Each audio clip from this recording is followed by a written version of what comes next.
To survive in a digital age, malls will need to reinvent themselves. In the upcoming panel discussion, our experts will discuss how malls are leveraging technology. I would like to invite Varun Jain, special correspondent etretail.com, to moderate this panel discussion. Over to you, Varun.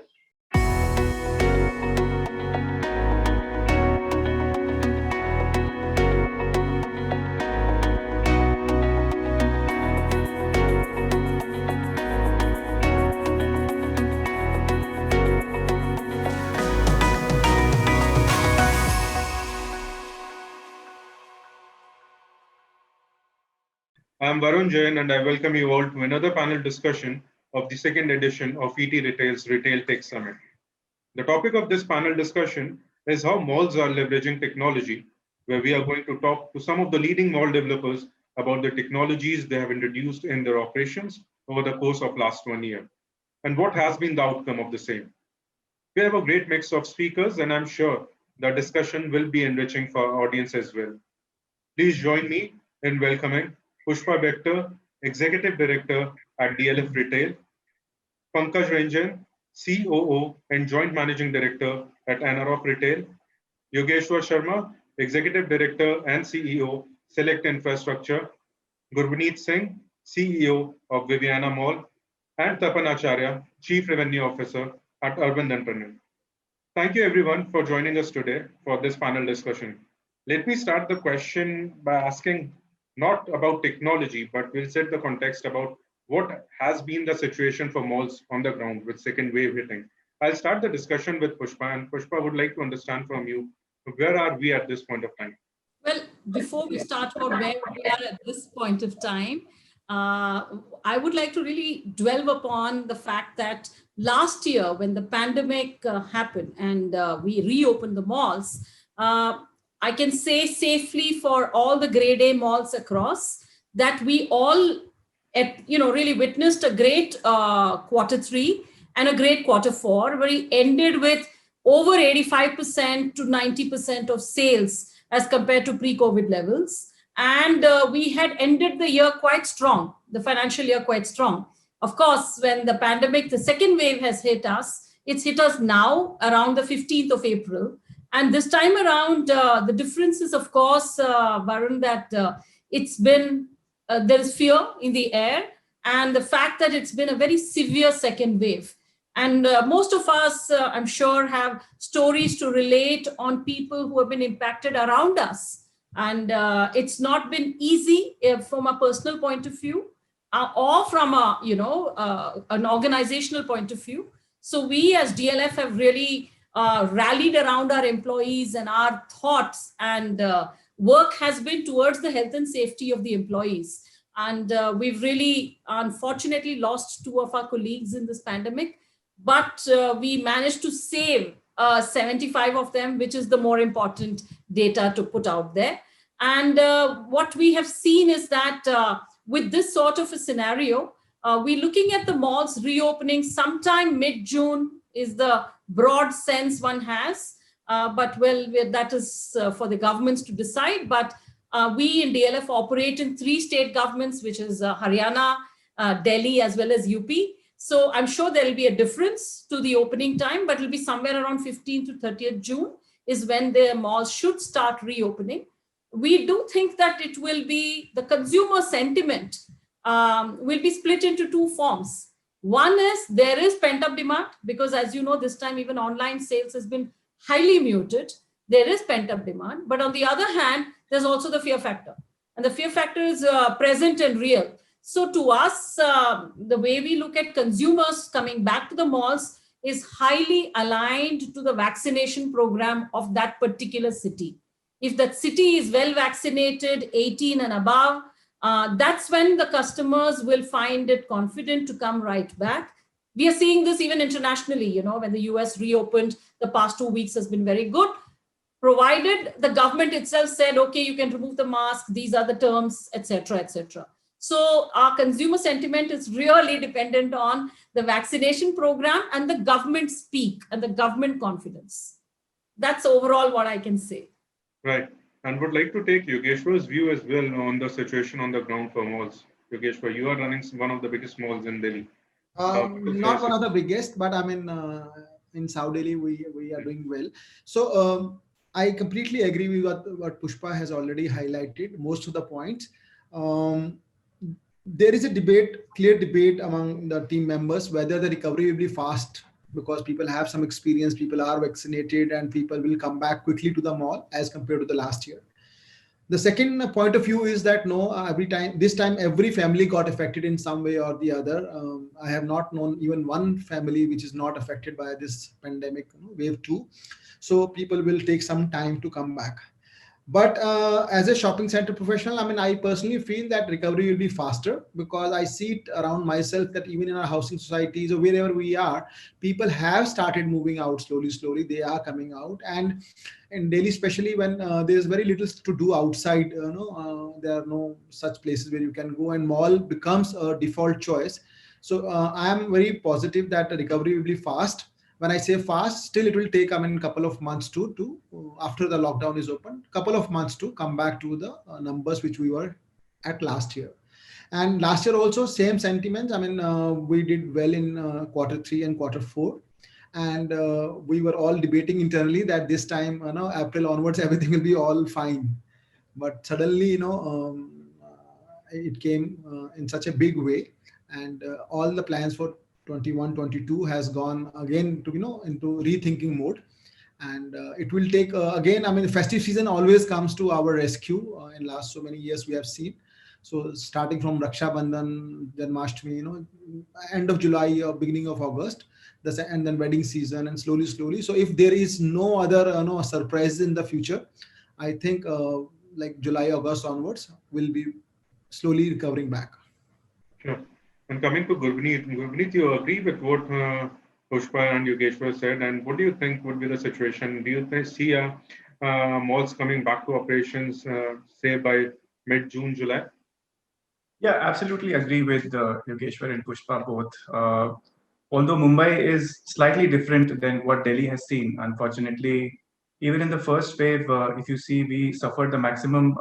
We had a 5-month lockdown as compared to Delhi, which opened in 2.5 months. So for us, I mean, the problem is much more because the cash reserves which were there have completely dried out. And I mean, the confidence, as they were rightly saying, the confidence index was showing an upward trend.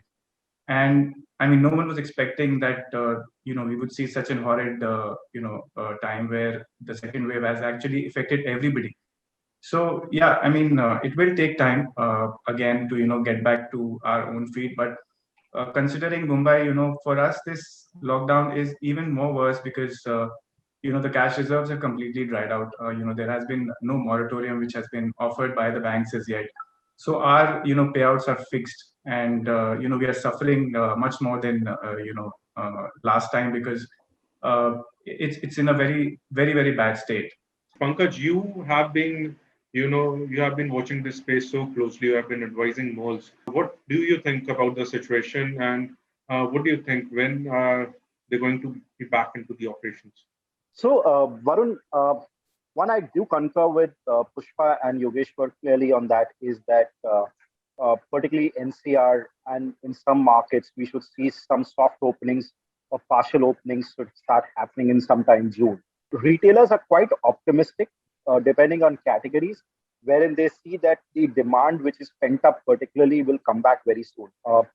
Gujarat actually opened earlier this week for partially allowing the shopping centers to open up for a couple of hours in the day. And there was good amount of activity. So, there was, as soon as the doors opened during the day, it was, I think, 11 to 3 or it was like couple of hours in the daytime. There was hectic buying. But it was as what we saw in the first wave as well. It was pre-decided or predefined buying decisions in a certain way. Whereas a customer knew what he was going for. He was going to say, for example, he wanted to buy a pair of running shoes. He was going to the running shoe stores, whether it was a Nike, Adidas, Reebok, and going to those places, picking it up, and maybe picking up something else and coming out. It was not spending too much activity and time, which in a way, actually, the pandemic has helped the shopping centers. The clients have become more focused. The footfall may have gone down, but per head productivity has gone up. So it's kind of really been a better, I would say a better part of the fallout of this pandemic. The only thing which I am a little skeptical and is two things. One is, and we had a research presentation yesterday, and I think Pushpa did attend, and we were talking about residential markets and overall real estate markets as well. Uh, this is going to be a punch in, punch out. So you will have seasons when it will open up. There will be again a time could be come up where could you have to withdraw as well. So this may not be in saying now it opens up, it's going to be absolutely fine. It cannot. Because we all didn't predict a second wave when it happened. So all businesses, whether particularly shopping centers, will have to be well prepared that we will open up a certain time, trade very well, and there could be a chance that we may have to go for again quite down. Maybe it not be a full closure, partial closures, or activity might reduce.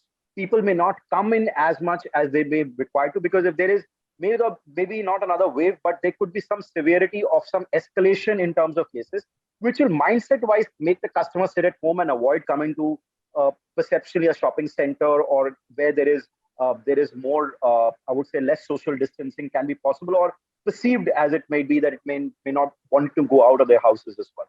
So I think the preparedness will have to be there, that it's not going to be a smooth sailing, at least for the next, 12 months, this financial year, I would say, which is the balance 10 months odd. So I think that's what one is that. Secondly, I think the buying habits and the preparation to change the format of the shopping center will have to be more aligned to the buying habits which have changed suddenly. I think a lot of the customers have moved for their daily essentials completely to online, and they're completely moving to the offline for experiential retail. And experiential retail will be a big play. It will not be a cookie cutter approach. If a retailer comes and says he's going to do the same format of stores, whether he does it in Pushpa's mall in Noida as well as Vasant Kunj, it cannot be. The customer and the retailer will have to give a slightly different offering. Obviously, merchandising can be a challenge, but the look, feel, the reason, because you have to get the customer out of their comfort zones, which they have developed over a period of time. So that has to be done. The good silver lining is that some industries which were kind of trying to change their course have come back to realize that they cannot change their course. And this is what is cinema industry. I want to mention it. And I was talking to the cinema guys in the morning. Good, bad, ugly, but there have been two big movies which got released earlier this month, haven't done very well on OTT platform. So I asked them, I said, the movie could have not done well even if it had been exhibiting in cinemas as well. He said, it doesn't matter. He says, because if it's a big Salman Khan movie, there is still a certain number of people who will come and watch it the first time. And being a Salman Khan movie, there is certain amount of productivity we are able to generate, irrespective of the quality of content may not be of that standard. So the cinemas which were moving to, some movies which are moving to the OTT platform to use the software, have kind of could have withdraw back and wait for the cinemas to come back, and which will help and aid the shopping centers. Because the challenge which we were facing from the first wave to before we got into the second wave was there was no content coming in. So even if the cinemas were open, and I'm sure Pushpa and Yogesh will agree, there was no enough reason for the customer to come to the cinema because you didn't have quality content. But the good thing is the quality content could get held back, and when the cinemas open, the floodgates will kind of open up for everybody. So these are two things which I have an observation, which is a changing scenario which will happen in the second wave. Sure. And coming to Tapan would like to understand your point of view as well, and I want to understand how technology, can help mall developers, retailers to, get out of this situation in a much better way. So I'll talk about a proven trend for the last 1 year, and thanks for including me in this panel. It's good to be amongst my equals and betters in this panel.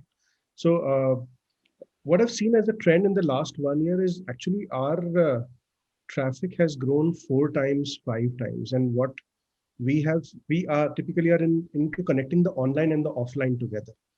So in the last one year of pandemic, the interstate logistics supply chain got broken. So the role of the store changed. Store became the center of the conversion, center of the fulfillment. And store fulfillment was very, very important because it had an impact on how fast the product can reach to the customer. It had an impact on the logistics cost, etc. So the stores started doubling up as fulfillment centers as well. That created a massive flux for us.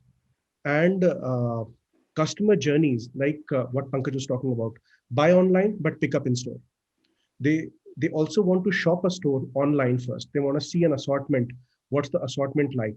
And then, go for conversion of that.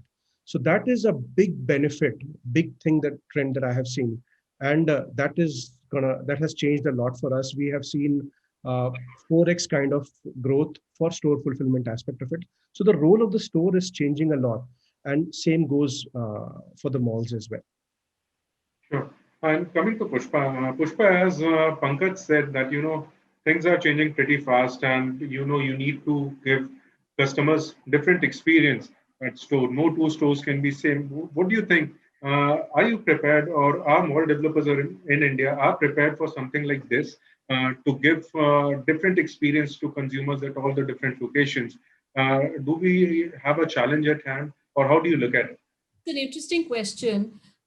We at DLF started pioneering experiential retail way back, 5 years back precisely, with Mall of India. Mhm. So Zara was there at Mall of India, Zara was there in Promenade. But the Zara at Mall of India was a very different product as compared to what it was at Promenade. So every brand which was there at Mall of India was a sort of a translation of experiential retailing, because we wanted to pioneer in this space by zoning it properly. What is experiential retailing? Let's dwell upon it a bit in terms of zoning the space a bit, looking at the entire mall from the customer's viewpoint on how he will or she will plan shopping within the mall. How will they move? And so you zone it very clearly. If you want Indian apparel, you know where to go. Very clean, very clear, and it's easier to then look for the store of your choice, and the range is very clear, creating subzones, zones, etc., etc. So that's one part of experiential retailing. The other part of it is to really look at in-store experiences to create flagships. So H&M created the largest H&M with women's floor and men's floor, etc., etc., which gave the widest range of the H&M merchandise under one roof in India. Same is the case with Zara, same is the case with, Uniqlo today. So we actually pioneered that aspect. And today we are trying to take that learning into our other properties, which are smaller. So we could do it. And I personally could do it like an entrepreneur because we had the scale. But in a Promenade, we now don't have that scale. It's 500,000. So Yogeshwar also constantly struggles with the same thing, I'm sure, because it's small. And how do you create that experience? So then you have to do things which are external, which is why at our DLF Avenue and our DLF Promenade, we use the external space a lot more intelligently than what we have ever done to be able to give that same experience. So Uniqlo comes out one day, etc., etc. There are various sort of things that we keep doing to improve the experience of the mall consumer, that when they come to that smaller property also, they see a newness every time. And there is also, in terms of experience, the other element is, of course, technology. How do we create, superior technology in order to ensure that the experiential retailing is really translated? So on this, what we have done is a host of technology features, which I'll be happy to take you through when the technology question comes in. But that's, so these were the 3-4 legs, And last but not the least is F&B. Now, F&B can never be there, go online. F&B is one space that provides actually the anchor space for experiential retailing or experiential consumption. So in DLF, what we did is we went ahead and created the best curated food and beverage that there is. Because we were passionate about curating it right, be it, at Avenue, be it in Promenade, be it at Cyber Hub. If you ask me, I'm not very happy with the Mall of India curation, so we'll rectify that a bit. So it's really to do with, how do we create that experience to the consumer through spaces which are not just available online, but even if they are available online, how are we different? That's how I would explain experiential retailing, but the colleagues here will, I'm sure, value add to that. Sure. So Yogeshwar, a very interesting thing came out. Pankaj spoke about creating experiential, shopping for consumers. Pushpa said that she, with DLF Mall of India, since it's such a big mall, she doesn't face that kind of a challenge for creating different kind of experience for customers. Want to ask from you, want to understand from you, is it going to be a challenge for malls with limited space at hand? Because not all malls in India, say, are very big or like DLF Mall of India. So how do you think, are we looking at a challenge at that point, Yeah. at that front? Yes, Varun. I mean, we have to think harder and we have to work harder because we do not have the luxury of space. So we have to be, do a little bit extra in terms of curating our brand mix because we can't afford to give large spaces. So optimizing the spaces is one of the key determinant that a particular merchandise or particular brand, how much area is optimized. I mean, it's best representation of their merchandise. At the same time, I mean, it's not too oversized so that we can accommodate another brand in the mall. So first and foremost is brand mix for sure. So we keep looking at brand mix because that's the primary reason for people to come. And I also feel that shopping centers are not only for shopping, and because you happen to be there, so you shop. So there are very little spaces in Delhi where you can go out with your family, and default choice becomes malls. And cinema, as Pankaj highlighted, is becomes very very important. One of the important features for a like shopping center. So some other elements, for example, people come here to create memories, and if you have a good decor in the mall, if there are photo opportunities, I mean, these are the small issues, but they make some impact somewhere. No, so we keep doing all these things and events. Also, I learned during my journey with City Walk that society is made of many subsets. I mean, even if you pick up one subset, for example, fitness, I mean, within fitness there are many subgroups. Like some people love cycling, some people love running, some people like yoga, some aerobics. So as a mall part of the mall leasing team, I have to really think hard at how can we add another subset to the shopping center. For example, last lockdown we added decathlon because there was nothing for shopping for the fitness and sports. So we had to really give up our own office to create space for decathlon. So so coming back to the point, yes, experiential shopping is important. People come for to shopping to shopping centers not only for shopping. I mean, there are many other reasons. There are birthdays, there are anniversaries, they want to come out. So the four key players, four key subsets will make very important impact. One is cinema for sure. Then fitness, people, we have a large fitness center with us. Then I mean, F&B is another category which brings a lot of people, and people want to eat out. And Right. lastly, entertainment. So all four got hit because of COVID, and we are hoping that this time the recovery will be fast. So no denial that. And this debate is now more or less settled that I mean malls will survive. Definitely malls will survive. They will have to work harder. There's no doubt about it. They'll have to reinvent themselves on quarterly basis, half yearly basis, or yearly basis, depending upon the short term and long term plans. It puts pressure on us to perform better and be more effective and touch the emotional side of the consumer to bring back them again and again. Give them the reasons to come to the mall again and again. Sure. Gurvineet, you want to pitch into this? Absolutely. Firstly, Yogeshwar said that they work really hard, and I must congratulate them that the way they actually look at newness. I think no other mall. I think Mall of India is also one of the examples which has been successful, and there have been great learning for centers like us, because we understand that newness is the most important thing, and for every customer coming into the mall, they have to find something new when they walk in the next time. In fact, taking their learnings, when we started the mall, we started with around 20 restaurants. And today, the 20 restaurants which are there in Viviana Mall are absolutely, I mean, they're all changed. So we realized that, pubs and the new age, restaurants, restro pubs are the in thing. So we had to, evolve and change. And even in, the retailers category, departmental stores, out of 250 brands, we've changed close to 145 brands in the last 6 years. So newness is the most important thing. I totally agree with Yogeshwar and Pushpa, and that draws experience. We also have one of the largest multiplexes chain. It has an IMAX. It has 4DX technology, which was the first time the 4DX technology came to India, and it was a completely different experience. For the customers, where they watched regular movies while experiencing movements, shower coming in, breeze, all of those things.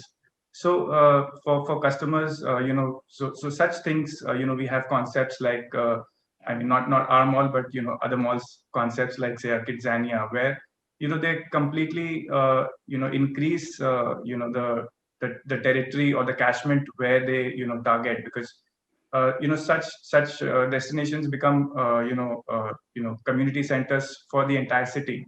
So you have to continuously evolve and get there. Sure. Pankaj, coming to the technology part of the discussion, in your view, what do you think as the mall operators in the country use technology or leverage technology in an efficient way in the last 12, 15 months, if we look at it? What is your assessment? Or do you think they could have done better on that front? I mean, actually, Yogeshwar and Pushpa will be better equipped to answer because they have been one of the two run the shopping center industry, what looks up to from any perspective, whether it's new brands, as Gurneet was saying, or new concepts, both their shopping centers introduced, and also adoption of new, I would say, ways of working in the business, whether it's financial structures, whether it's in terms of people, whether it's even now in terms of technology as well. I would say yes, partially, but I think there's still a long way to go.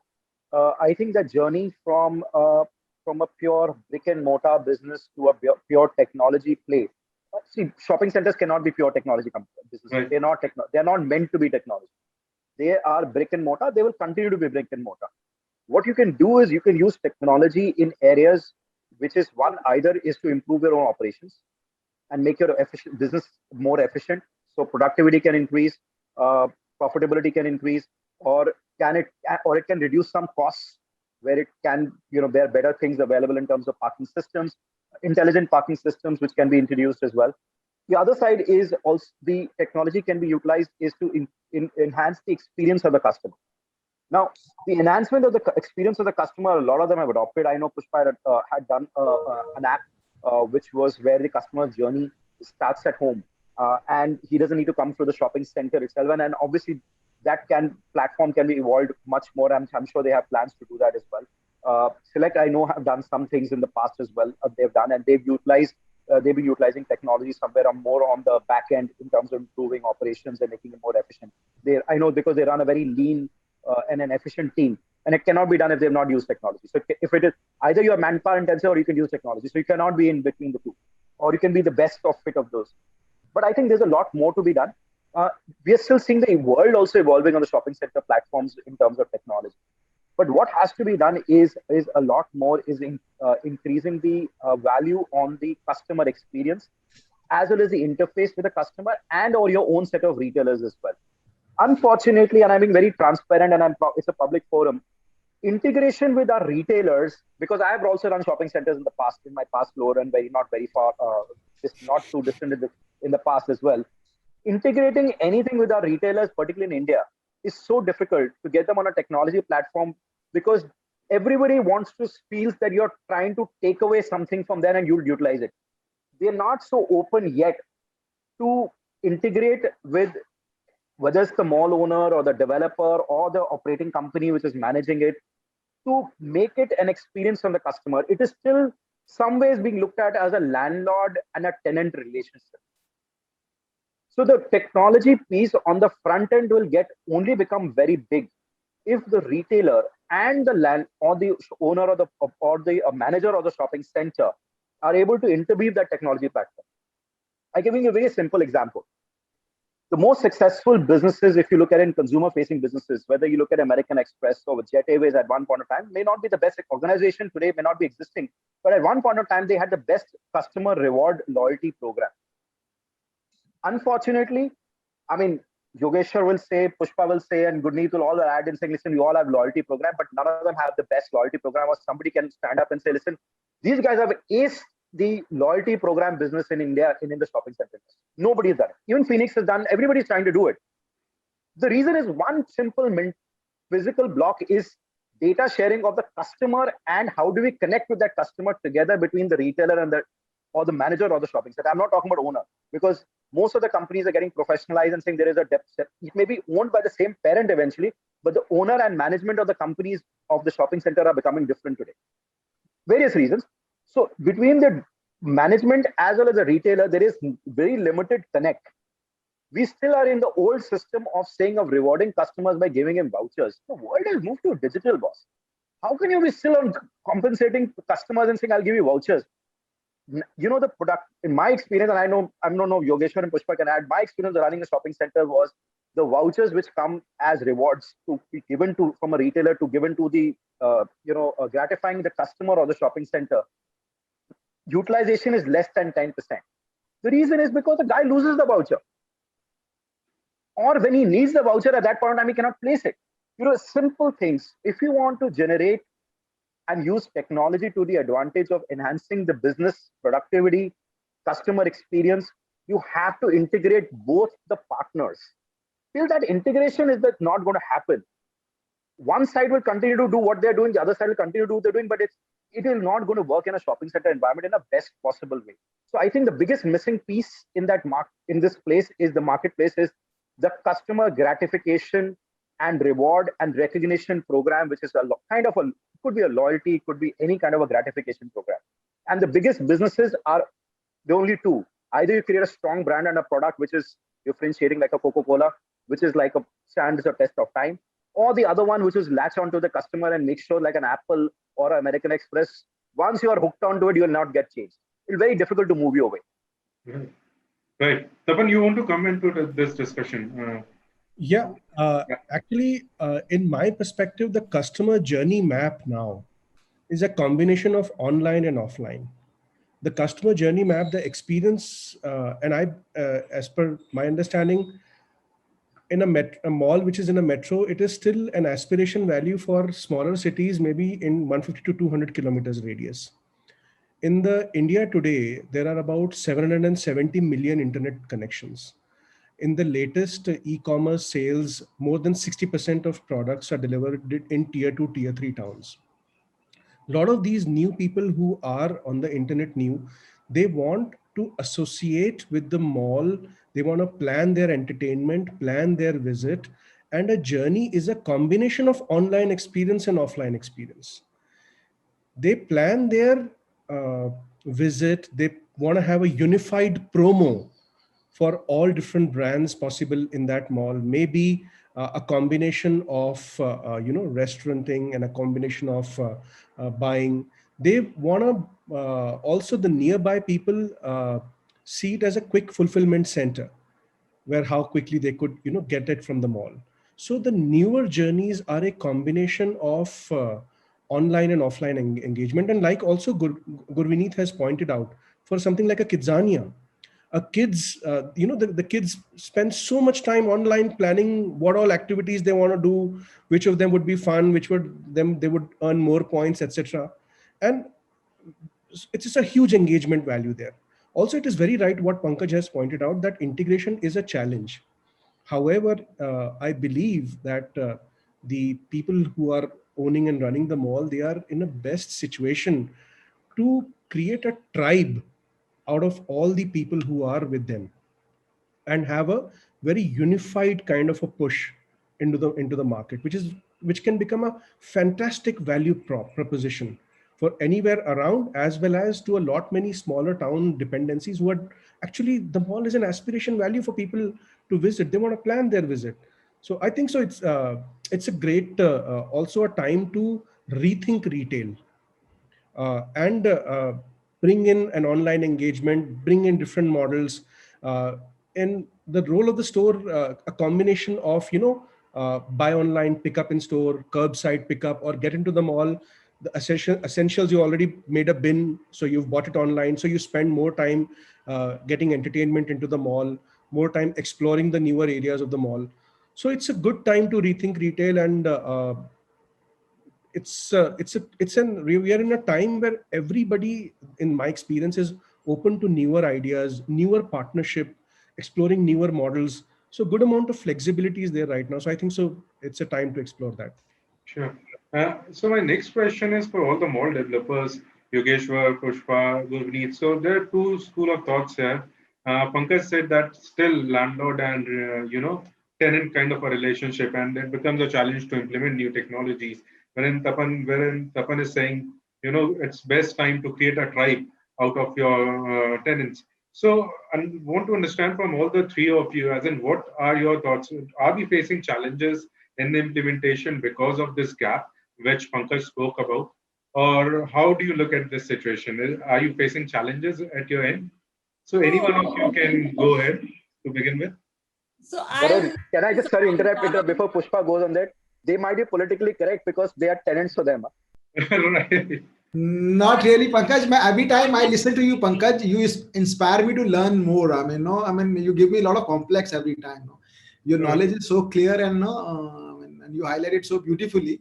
So Pushpa, please start, and then I'll try to pitch it. Yeah, sure. Pushpa. So, Varun, first of all, it's a very interesting topic to talk about. So let's split this up. A mall business is an amalgamation of B2B and B2C. Okay, the B2B aspect is with the contracts that we have with our tenants. The B2C aspect is us as a curator of brands talking directly to the consumers. Now, so far, traditionally, concierge was the only nodal point where the B2C was an interactive point, right? So what did we all do erstwhile? Traditionally, we used to do promotions to get database, to understand who is this person walking into our property. No one knew. So what we did, and most developers I'm sure are doing the same, is that we created a unified platform called Lookout. Now this Lookout app actually is a space where we've unified all the properties, including our luxury property, so that a customer can sort of plan their shopping. They know what stores are there. They can curate it better. It's what you do when you go to a marketplace, an e-commerce platform. You're like planning it, and then you're able to plan it much better. We're trying to, of course, now make it better with indoor navigation, etc., etc.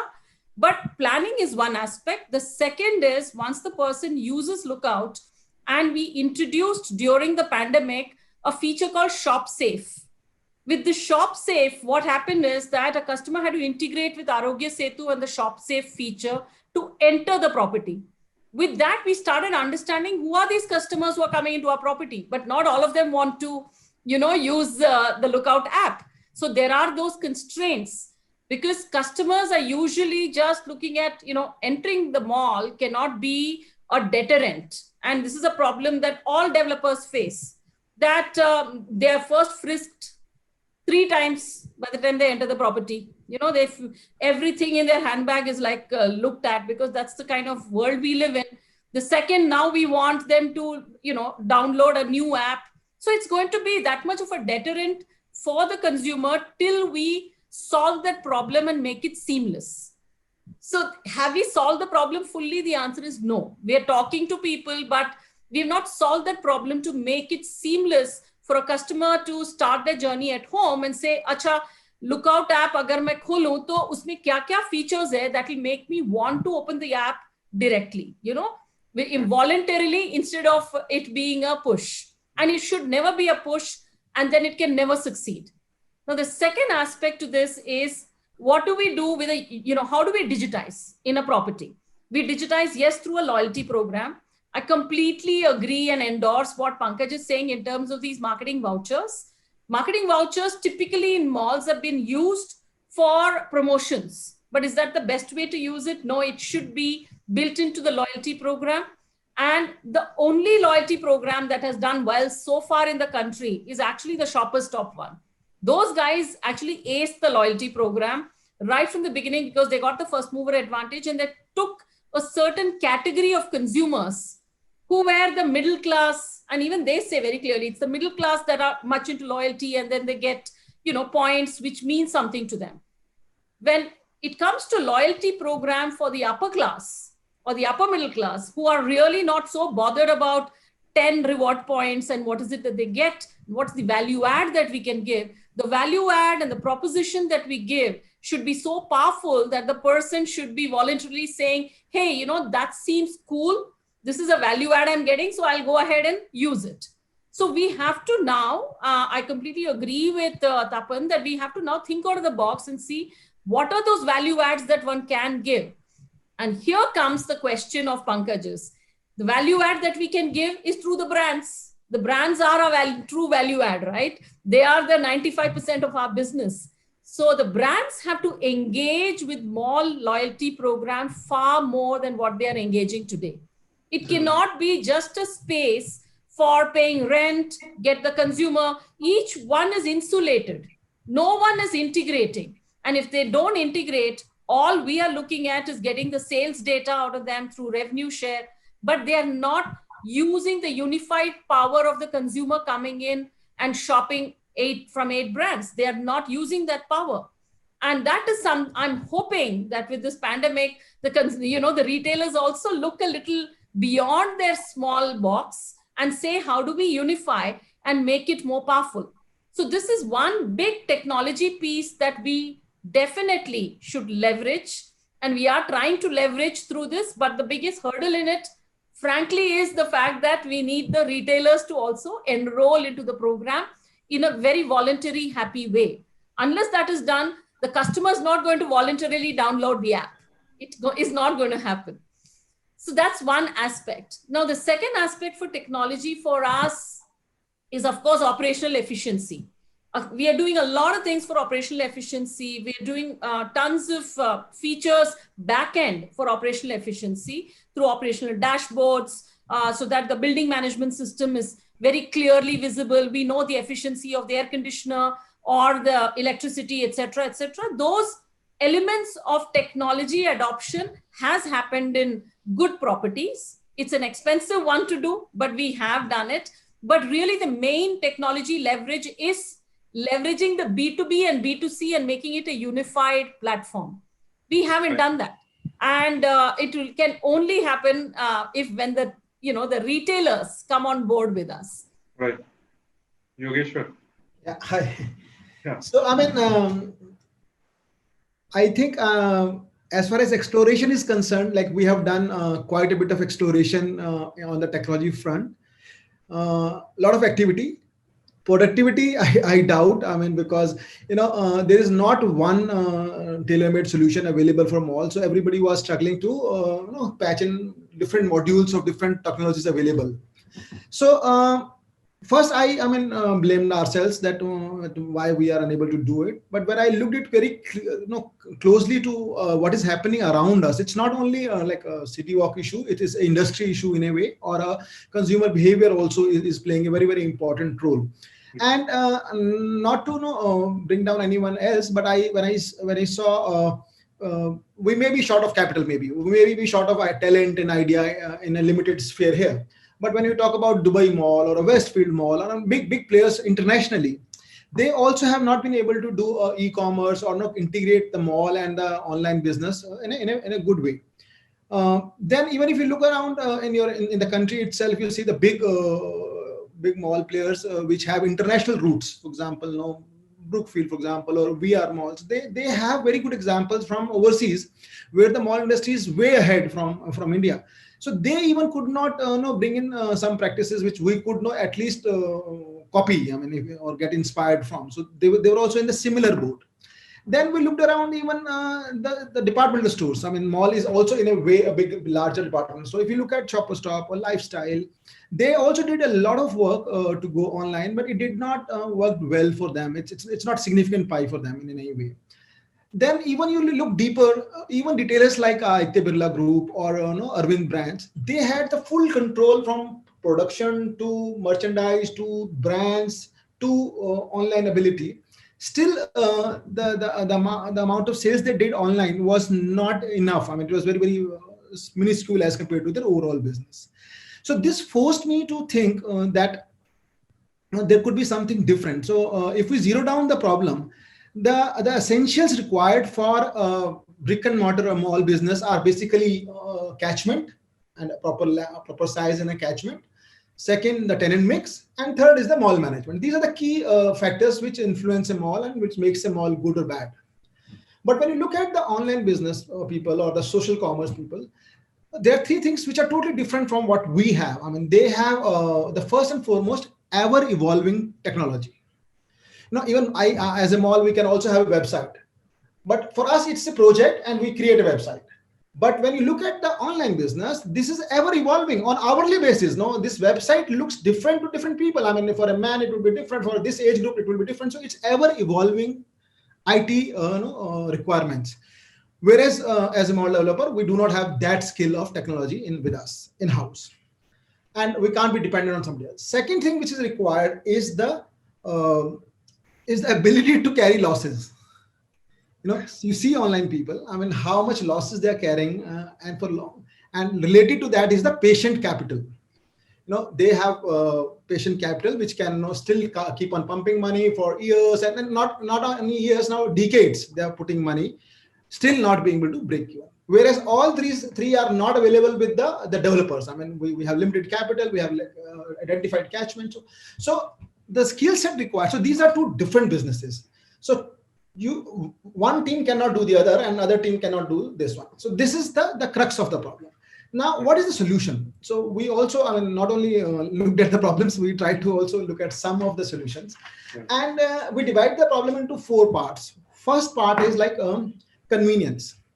So, I mean, we may not be able to generate more sales, but we can add to the convenience of the consumer. I mean, by looking at the parking, how they park, availability of slots, or maybe deducting money from the FASTag, which is work in progress at the moment. So you don't have to pay money at the exit. I mean, while you're exiting, even the FASTag money can be deducted from there. So on the convenience side. The second is on operations side. I mean, like we all knew our footfalls, but these were not dynamic footfalls. I mean, if you ask me at a particular time, we used to collate it at the end of the day or all the footfalls. So by the time it was post-mortem, you can't do much about it. On the other hand, now we can have live footfall counters, dynamic footfall counters, and even some of the cameras are thermal cameras are even able to tell the gender difference, like so many men, so many women, and so many, like age groups. Then the third one is the exploration, which is the most important to focus on from my point of view. I mean, these views are my personal views. That and the fourth one is the social commerce. Social commerce, as a mall, I mean, we have to work much harder. And as Pankaj and Pushpa highlighted, and everybody, that unless retailer takes part, we have very little control over anything. I mean, their merchandise changes and everything.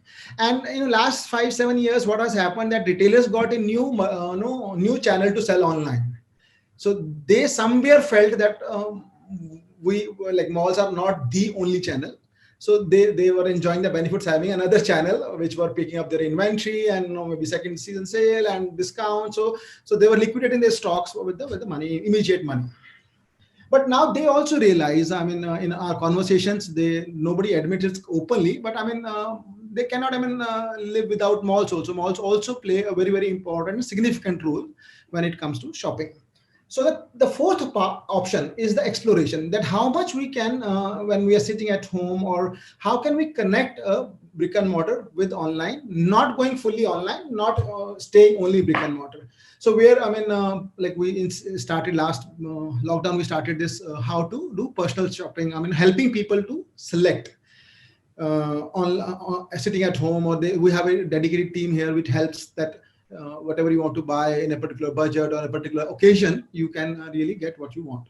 So we at CityWalk are trying to focus on exploration, convenience, and operational benefits. Social commerce is the last leg, which we have not been able to crack down at the moment.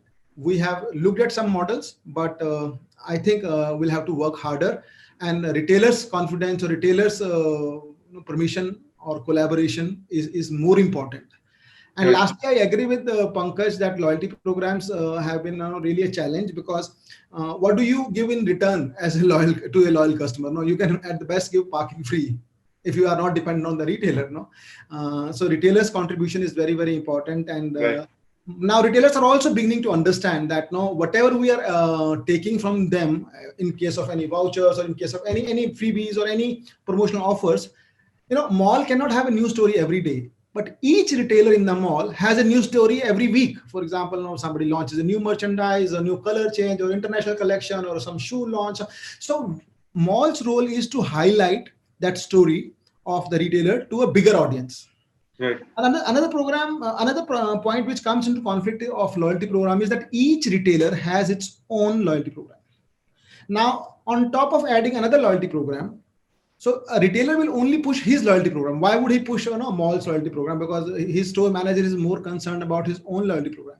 Right. So they also have to have a vast heart, compassionate heart, that everything is coming to their kitty at the end of it. Mall will definitely gain by revenue share or additional sales, but that's a very, very, very long drawn battle. First, retailer has to be healthy and to utilize that service we are trying to offer. So to summarize, definitely technology will help. It is helping, and it is becoming cheaper by the day, because when we started exploring, the cost was so huge that we could not even think what was the benefit out of it. But now, we don't have to be dependent on international technologies. There are so many, IITians, Delhi-based, India-based, with so much startups. So only challenge is to stitch them together. Because they're offering different solutions to a problem. So we have to stitch that together. That's what is my take on that. Right. So a lot of good insights coming in, and Gurvineet would want to understand from you as well, the challenges Pushpa spoke about, Yogeshwar spoke about, stitching different technologies, synergies between mall operators and retailers. How do you look at it? You see any other challenges as well?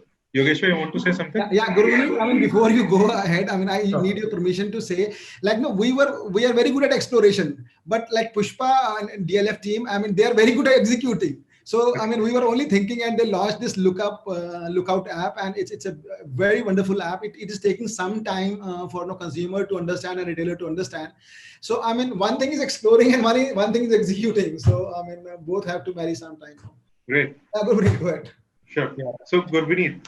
So, let me start by saying that, Pankaj is absolutely right when he says that no mall in India has been really successful in implementing a loyalty program. We've done some case studies ourselves. We also have a, program called V Club. And as Pushpa and Yogeshwar have pointed out that, it is so dependent on, the retailers, because at the end of the day, there is a B2C, B2B connection which we have to deal with, because each and everything has to be routed through the retailers. And absolutely agree that the voucher program is not successful, and not only in India. If you see, as Yogeshwar also rightly pointed out, Mall of Emirates, or even such malls which are of millions of square feet, have not been able to really implement a successful loyalty program. But with caution, I would like to say that there is a lot of we are all evolving by the day. I have seen a lot of participation now coming in with the retailers. Obviously, it has started with the voucher program only. We have recently started a program in which 10,000 rupees worth of voucher is given every month by all the retailers. So that gives a lot of variety to the customer, and in our V Club website, when these vouchers are updated, you see a lot of options, and probably that attracts a lot of customer, and that's why we've seen the database and the loyalty program customers increasing by the day, and we've started learning through successful programs which Shopper Stop, Lifestyle, or even Pantaloons in the past was running. So we need to understand again that we are obviously dependent on the retailers. And the second thing which Pankaj also pointed out, and Yogeshwar, the omni-channel way of functioning, in which there is online, offline, where we can use that online methodology for upselling.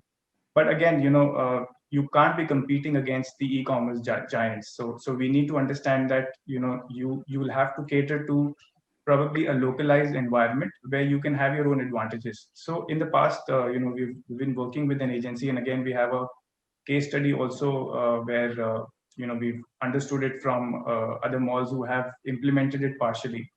Again, it has not been very successful. Why? Because most of these brands, they have to collaborate.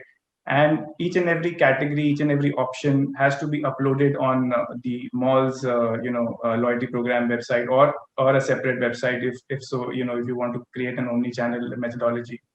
But the advantages which we saw while we were running that with an agency was that you could come up with an app which deals in a 1 hour or 2 hour delivery, because again you're dealing locally. You can optimize by creating alteration methodology, wherein because the customer and the tailoring infrastructure is available at the mall, and you can customize your material. So you'll have to find. I'm just trying to say that you have to find different methodology to deal in a way where you can be present in an omni-channel methodology, but not directly competing with the e-commerce giants. But one thing which all of us need to understand is that it cannot be a replacement. So say for a pandemic-like situation, you cannot expect that the entire sales will get replaced. It can only be a method of upselling. And at the end of the day, I think all the A-grade shopping centers in Yogeshwar, Pushpa, all of us will agree that malls also think only sales and only sales. So whatever we do is just to take care of that aspect, because none of us are now looking at only the minimum guarantee. All of the A-grade shopping centers have evolved into MG or revenue sharing, whichever is higher model, and everybody wants to eye on the revenue sharing and upside. And that also creates that kind of reputation for the mall. If the mall is on a high revenue sharing base, all the retailers want to participate in that, and then slowly the mall rentals also increase with that kind of demand. So we need to understand that there's a lot of support which has to come in from the retailers for both these we say omni-channel or the loyalty program to come in. But I would say that from the past 5 years to what it is today, there is a lot of change which has happened. We are seeing a lot of growth in our loyalty program base, and I think that within some time where technology is evolving even further, where vouchers replace e-vouchers, where e-vouchers will become points, and the points can be directly redeemed with the retailers. That sort of understanding happens with the retailers eventually, and we'll lead there. So Pankaj, I mean, maybe in 5 years the answer would be different. Sure. And Pushpa, you were saying something? Yeah. Yeah. So I wanted to actually tell a story of success when it comes to using technology in operations.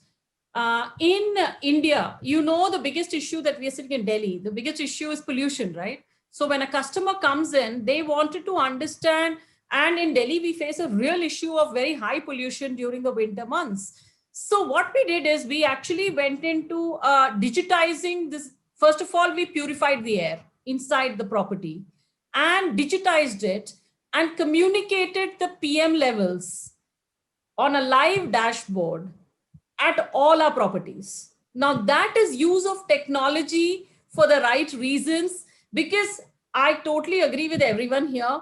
We don't want to compete with the marketplaces of this world, because that's a different ballgame. Our strength is brick and mortar.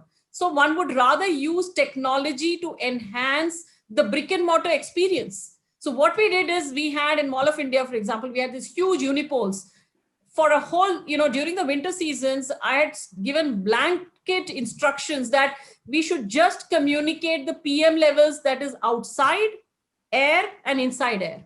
And I cannot tell you how successful that was, because Noida is one of the most polluted spaces, right. Unfortunately. Same is the case with Delhi. So consumers really appreciated the live dashboard. The second thing that I would like to say is that we should use technology to understand the consumer journey within our property. So we had done that. We had done that pretty successfully again, to understand how the consumer, what's the journey through placement of beacons, etc., etc. And you will be amazed to see that, we could actually look at hotspots through heat mapping and understand how many stores does a typical consumer go to.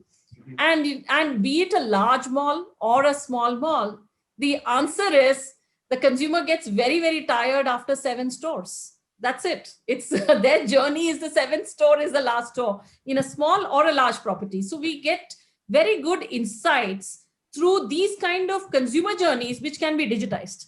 Where we've not been successful as yet, and which not that the game is lost, as yet is integrating this insight into how do we get the consumer and talk to the consumer directly.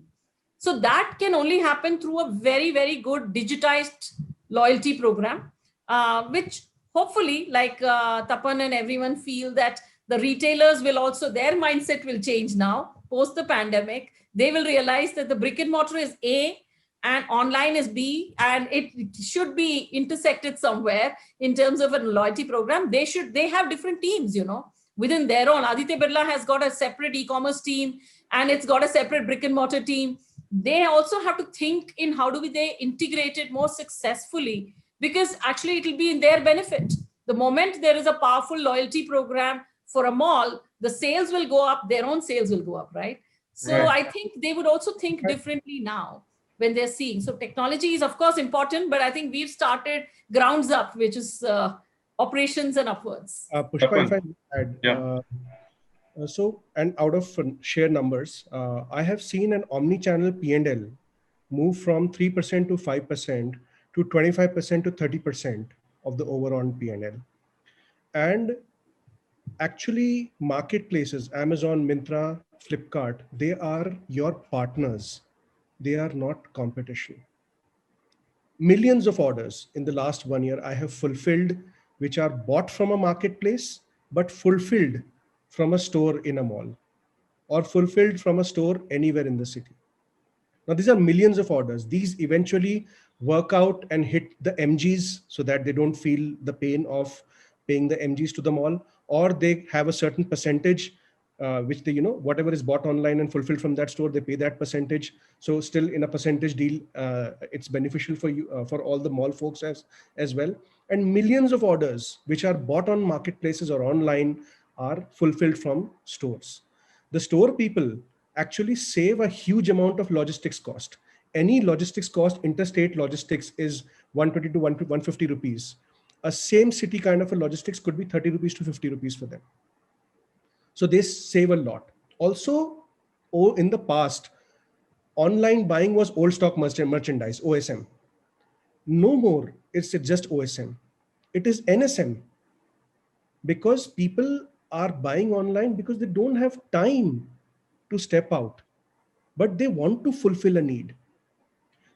And new stock merchandise is moving so fast. In fact, the discounting percentage is much lesser because new stock merchandise is moving out. When it's a new stock merchandise, it is less of discount. The marketplace makes more margins. The mall people makes more margins. So I am very clear that an online and offline integrated journey has to be seen together. And fantastic point, if the journey of a user is 7 stores, fantastic point, Pushpa, then why don't we ask the person to start an online journey, maybe through marketplace? I have had so many case studies where through conversational commerce, in the free time, the fashion and lifestyle folks, the store people, they're talking to their regular customer on WhatsApp, they're inviting them to the store to see the newer collection, is improving footfall and sales. Social commerce, they are posting the new collection online, it's inviting people into the mall and footfall is improving. And they have a clear idea, okay, my fulfillment is done from the store, I have still leftover energy, why don't I enjoy in this mall? Loyalty, earn, burn, and keeping a little broad brush here, is literally dead. The biggest paid loyalty program, one of the biggest paid loyalty program, is actually Amazon Prime. We pay to be loyal to Amazon. And the whole online offline journey has to be looked in a very integrated fashion. Online sales, marketplace sales, these are your partners. And I have in the last 1 year seen an omni-channel P&L for at least 100 brands move from 5% to 25 to 30%. Millions of transactions bought on marketplaces, fulfilled from store. And everybody is a winner because more margins, saving logistics cost, and a profitable P&L. The working capital is so fragmented when they keep it in many stores, in warehouses. That fragmentation reduces because they are using the same assortment to power all the channels. Right. Tapan, if I may ask, what is that percentage that you feel is a healthy percentage where mall sales is through omni-channel last mile connectivity and footfall sales. We are in the very initial phases. So in fact, most of the brands are extra incentivizing their store folks to enable online sales. Because when you are fulfilling from a store, even then if you have a percentage deal, the percentage is hitting. Even if That's they're even if they're fulfilling from a store, they're coming closer to the MG. So it's not, the MG is not hurting to them. So in fact, it doesn't matter. Even if there is a person who's selling online, he's able to sell it. Your mall is the role of the store has changed. And that is the key thing that has happened. And I was talking about omni-channel 2 years back. And for me, it was like talking about vitamins, that you should take vitamins. Now it is like a painkiller. Right. Everybody wants store fulfillment. Sure. So the discussion is going in a very interesting way. I have never imagined, when we are talking about malls and technologies, we'll have so much to talk about. We are running out of time, but I'll have one more question to all the panelists. So what I've got to understand is that there are a lot of limitations and challenges that malls are facing, that malls face to implement a new technology. But what I want to understand is the investment towards technology increased over the last year as compared to the previous years? And is it going to sustain in the future? Are we looking to invest more aggressively on technology, say, in coming years? So anyone can take that question.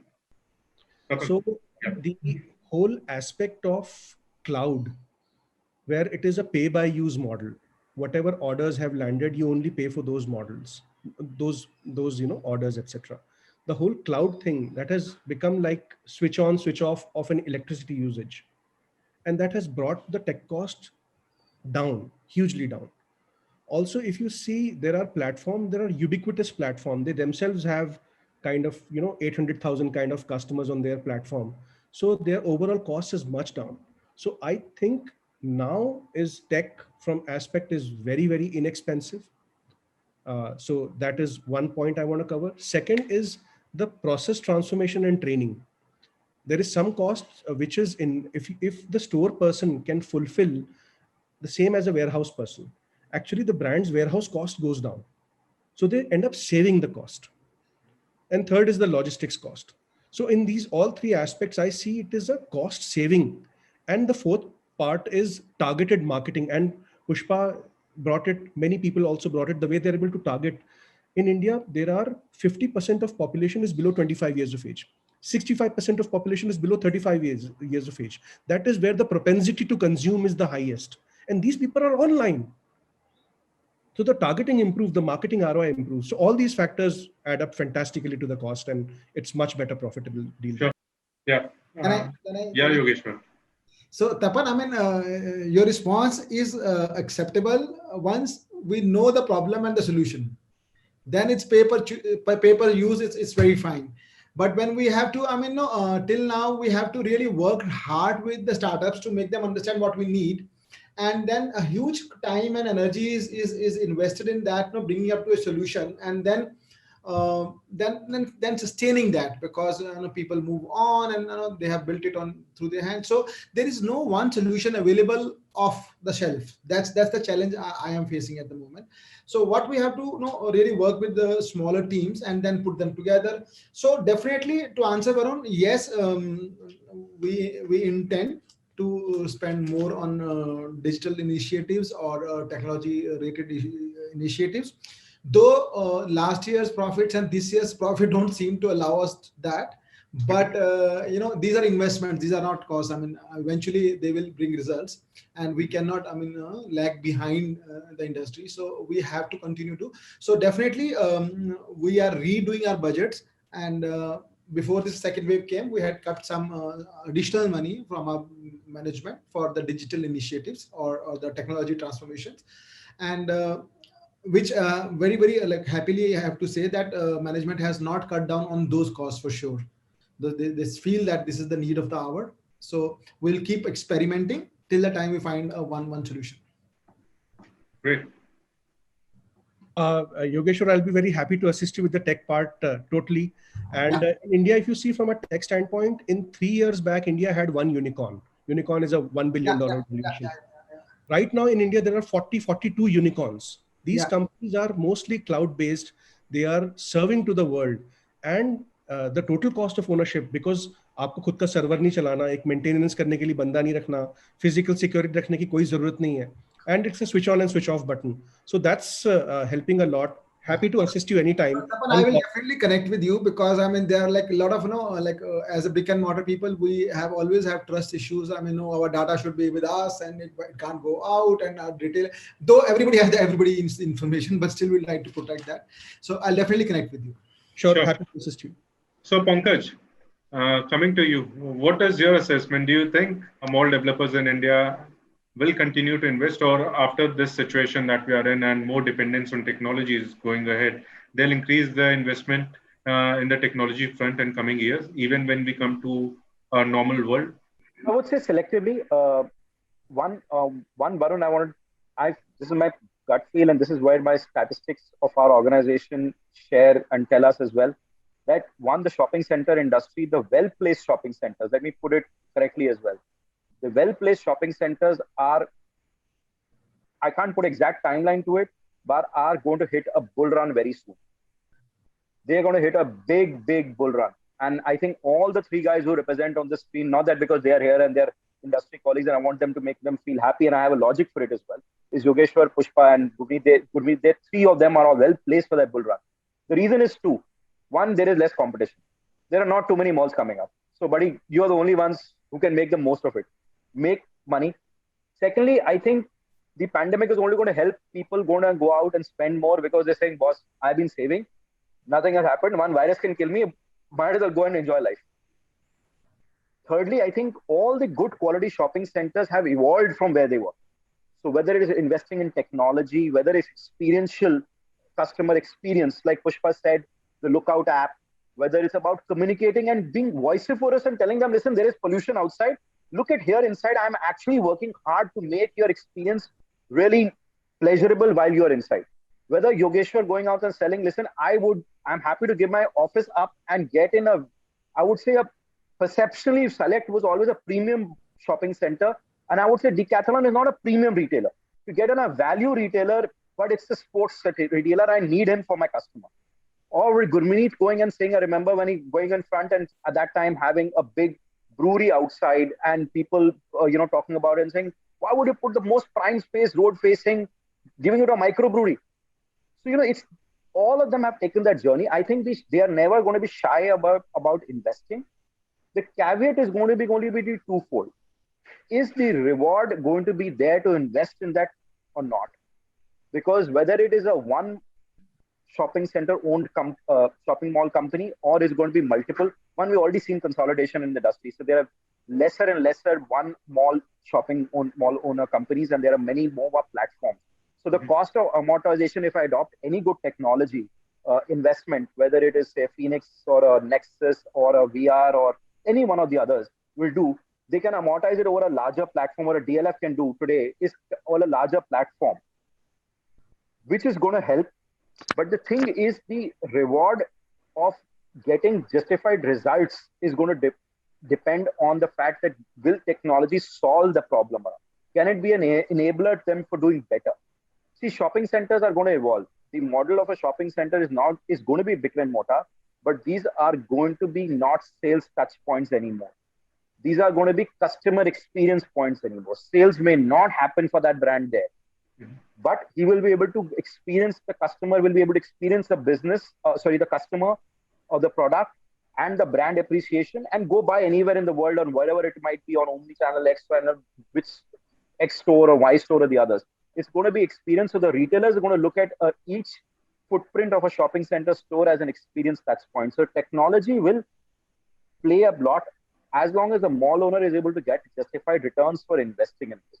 Sure. It's typical of any business, right? Yogeshwar very bluntly touched on the fact of saying, listen, these guys, or any real estate or a shopping center or any hospitality-led business does not have deep pockets and valuations like a technology business, who can sustain losses for a longer period of time. A shopping mall typically breaks even in 8 years. Gestation, it started with 7 years, gestation increased to 8, then it became 9. It cannot go beyond that. if it doesn't make money, it has to make money. It cannot be like 20 years, it doesn't make money. Right. Because there's no unicorn coming in shopping centers. I'm sorry for that, but that's reality. Great. So we'll just quickly take Gurmeet's and Pushpa's view on the question, and then we'll wrap up the discussion. So we'll go to Gurmeet. Gurmeet, quickly, if you can let us know, do you think shopping centers will be investing heavily in technologies in the coming years, even when we are in the normal world? See, I'll be very honest with you. I mean, this is pre-COVID, and as I said that shopping centers had to evolve, and 25 years back, none of us had a mobile phone, and today the entire country has the largest of their smartphones with each and everything accessible, online world, accessible on their fingers. So you can't get away with that. You have to continuously evolve to stay on the top. But we have to understand that first and foremost, malls is physical shopping, and to support that, whatever technology is required, malls have to continuously invest into that, and there's no getting away. But obviously, with the pandemic and the losses which I think most of the shopping centers have seen, I feel that we will see a 6 month to a 1 year consolidation. We will see, first we stand back on our feet, that the government first allows us, and we come back, and the customers are coming back, and the sales are say at 80%, 90% levels. And when you have those funds with you, you again get back to the track where you continuously are looking at evolving, and you continuously put in money for technology. That's what we feel. Sure. And Pushpa, your view? So I'll split it into two small answers for you. One is in the existing space, like existing properties that we do have. Are we going to invest more in technology? The answer is yes. We certainly will invest more in technology. We'll enhance the Lookout app because it's actually got a strong database now. So we need to only enhance it further. And we know that we have a good thing going. Are we going to go into the e-commerce space? The answer is no. That's a different ball game. However, we will enhance our value add propositions through the app. That's existing. But future, the new projects, technology will play a very, very huge role. We will create smart malls. We will not create malls where everything has to be retrofitted, be it beacons, be it the green building, be it energy saving. Everything will be inbuilt into that product way before to create a very efficient, technologically savvy property so that we can change things around very easily and seamlessly. So I think the future is very, very bright in terms of technology interventions. Sure. So great. With this, we come to an end of this very interesting, I must say, panel discussion. And thank you very much for joining us today, all of you. As we come to an end of today's event, I would like to thank every one of you for joining us at the second edition of Retail Tech Summit. I hope all of you would have benefited from such insightful sessions throughout the day. I would like to thank all the speakers for being part of today's summit and sharing their views on how the implementation of new technologies over the course of last 1 year has helped the businesses to take the challenge posed by pandemic head on. I would also like to thank all our viewers for participating in the event and making it a huge success. Do share your feedback about the event and follow ET Retail for latest news, views, and updates related to retail industry. We will be back shortly with another summit. Till then, stay safe and goodbye.